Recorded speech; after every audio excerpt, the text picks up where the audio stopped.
नमस्कार साथियों, आपका अपना चैनल नॉलेज विषय में आपका एक बार फिर स्वागत है। साथियों, यदि आप वर्तमान में जवाहर नवोदय विद्यालय 2023-24 की तैयारी कर रहे हैं और अभी वर्तमान में आप क्लास 5 में अध्ययनरत है, कक्षा 5वीं में आप वर्तमान में पढ़ रहे हैं और आप जवाहर नवोदय विद्यालय 2023-24 के लिए अप्लाई करना चाहते हैं, तो साथियों अप्लाई करने के पूर्व आपके पास जो जानकारी है वह आपके पास पहले से ही कलेक्ट होनी चाहिए, जिससे कि आपको फॉर्म भरने में आसानी हो और किसी प्रकार की आपसे कोई त्रुटि ना हो। क्योंकि यदि फॉर्म भरते समय कुछ त्रुटि हो जाती है और आपका यदि सिलेक्शन हो जाता है तो भी फॉर्म में त्रुटि होने के कारण आप सिलेक्शन से वंचित हो जाते हैं। तो आपको ऑनलाइन अप्लाई करने में किसी प्रकार की कोई त्रुटि नहीं करनी है। तो चलिए आपको बताते हैं कि आपको ऑनलाइन फॉर्म भरने के पूर्व क्या क्या तैयारी करनी है, क्या क्या डॉक्यूमेंट आपके पास होनी चाहिए। तो यहाँ पर देखिए आपके सामने स्क्रीन पर दिखाई पड़ रहा है, जैसा कि आपको सबसे पहले आपके पास format of study certificate to be uploaded करना है। तो इसके लिए आपको आपके पास जो फॉर्मेट है वह आपके पास पहले से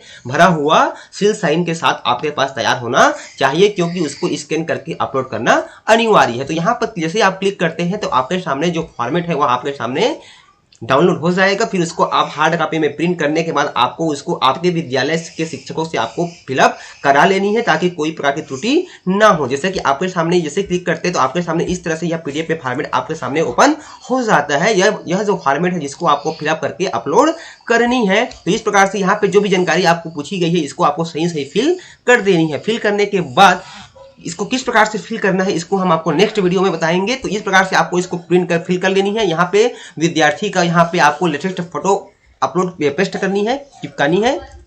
फिर आप जैसे ही स्क्रॉल करके नीचे को आते हैं तो यहाँ पे बेसिक जानकारी जो भी दी गई है उसको फिल करना है और यहाँ पे विद्यार्थी का हस्ताक्षर रहेगा और यहाँ पे उसके पेरेंट का हस्ताक्षर या माता या फिर पिता का। उसके बाद देखिए नीचे में आपका दिया गया है signature of head master with seal. तो यहाँ पे संस्था प्रमुख का सिग्नेचर और विद्यालय का एसएम का सील भी यहाँ पे लगा होना अनिवार्य। तो इस प्रकार से इस फॉर्म को फिल करके आपके को रेडी रख लेनी है। उसके बाद देखिए दूसरा कहा जा रहा है कि the process of submission of online application involves only single stage, यानी कि एक ही स्टेप में आपका जो आवेदन है वह पूर्ण हो जाएगा। उसके बाद देखिए अगला इस पे कहा गया है बी में कि the reservation of the OBC candidates shall be implemented as per central list, यानी कि केंद्रीय लिस्ट की सूची के अनुसार ही ओबीसी को आरक्षण की पात्रता होगी। साथ ही इसमें कहा जा रहा है कि keep the following scanned copies ready before start filling application in JPG format only. यहाँ पे आपको कहा जा रहा है कि ऑनलाइन फॉर्म फिल करने के पहले आपको यह जो फॉर्मेट है इसकी आपको जेपीजी कॉपी स्कैन करके पहले से ही तैयार रखनी है, जिसमें नंबर 1 कहा जा रहा है कि कैंडिडेट्स सिग्नेचर। यहाँ पे विद्यार्थी का हस्ताक्षर चाहिए, जिसकी जो साइज होगी वह 10 से 100 KB के बीच होना चाहिए। इससे यदि बड़ा होता है तो वह आपका अपलोड नहीं होगा। तो आपको पहले से ही विद्यार्थी का जो हस्ताक्षर है उसको जेपीजी फॉर्मेट में 10 से 100 KB के बीच बना करके रख लेनी है। नंबर 2 में कहा जा रहा है कि पेरेंट्स सिग्नेचर, यानी कि विद्यार्थी के माता या फिर पिता के दस्तखत होनी चाहिए, जो यह भी आपका 10 से 100 KB के बीच होना चाहिए और वो भी आपका जेपीजी फॉर्मेट में।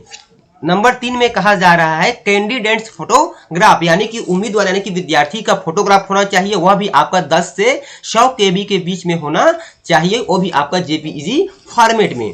उसके बाद देखिए नंबर 4 में कहा जा रहा है कि certification signed by parents and the candidate and verified bye head master, यानी कि अभी आपने जो आपको सर्टिफिकेट बताया है ये वाला सर्टिफिकेट, ये सर्टिफिकेट को भी आपको रेडी करके रखनी है, जिसमें विद्यार्थी का सिग्नेचर, पेरेंट्स का सिग्नेचर और साथ ही जिसको संस्था प्रमुख वेरीफाई कर रहा हो। तो यह आपका जेपीजी फॉर्मेट में होना चाहिए, लेकिन इसकी जो साइज है वह आपका 50 से 300 KB के बीच होना चाहिए। तो इस प्रकार से इसको भी आपको पहले से तैयार करके अपने पास रख देनी है।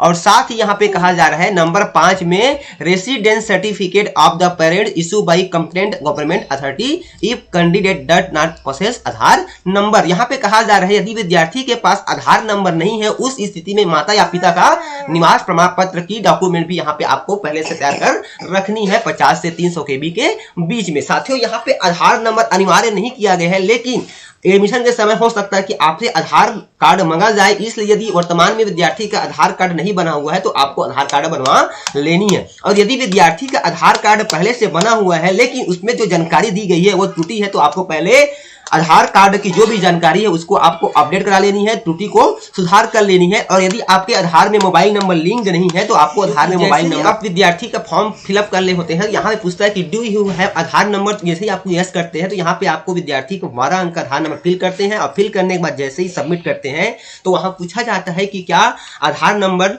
मोबाइल नंबर से लिंक्ड है। यदि आप उसको यस करते हैं तो जो आपका आधार से पंजीकृत मोबाइल नंबर उस पर एक ओटीपी चला जाएगा और जैसे ही आप उस ओटीपी को फिल करते हैं तो आधार की जो भी जानकारी है विद्यार्थी की संबंधित आधार में जो भी आपकी जानकारी है, नाम है, डेट ऑफ बर्थ है, पिता का नाम है, जो भी है उसको ऑटोमेटिक वहां पे ट्रेस किया जाता है, वहां पे ऑटोमेटिक फिल हो जाती है। इसलिए आपके आधार नंबर पे जो भी जानकारी है वह बिल्कुल सही होना अनिवार्य है। तो ये चीज आपको ध्यान रखनी है। तो यदि आपके आधार कार्ड में पहले से कुछ त्रुटि है जिसको आप चेंज नहीं कराए तो आपको पहले उसको अपडेट करा लेनी है, क्योंकि अधिकतर मामले में विद्यार्थी की जो जन्म तिथि है वह त्रुटि होती है, क्योंकि अधिकांश मामले में 1 जनवरी इस प्रकार से लिखा रहता है और उसको पालक ध्यान नहीं देते हैं। तो इस प्रकार ये चेंजेस किया गया है। तो इस तरह से साथियों आपको ऑनलाइन अप्लाई करने के पूर्व आपको प्रमाण पत्र का प्रारूप रखनी है तैयार करके, साथ ही आपका यहाँ पे अभ्यर्थी का हस्ताक्षर, अभिभावक के हस्ताक्षर, अभ्यर्थी का फोटोग्राफ और साथ ही जो प्रमाण पत्र है उसमें एचएम का साइन किया होना चाहिए और आधार कार्ड नंबर और साथ ही माता पिता के निवास प्रमाण पत्र की कॉपी आपको अपने पास पहले से ही तैयार करके रखनी है, जिससे कि आपको आवेदन भरने में किसी प्रकार की कोई समस्या ना हो, कोई त्रुटि ना हो। तो उम्मीद करता हूं साथियों आज का जो वीडियो है आपके लिए बहुत ही लाभदायक लगा होगा। तो फिर मिलते हैं साथियों इसी प्रकार की लेटेस्ट जानकारी के साथ। तब तक के लिए साथियों जय जोहार, जय छत्तीसगढ़, जय हिंद।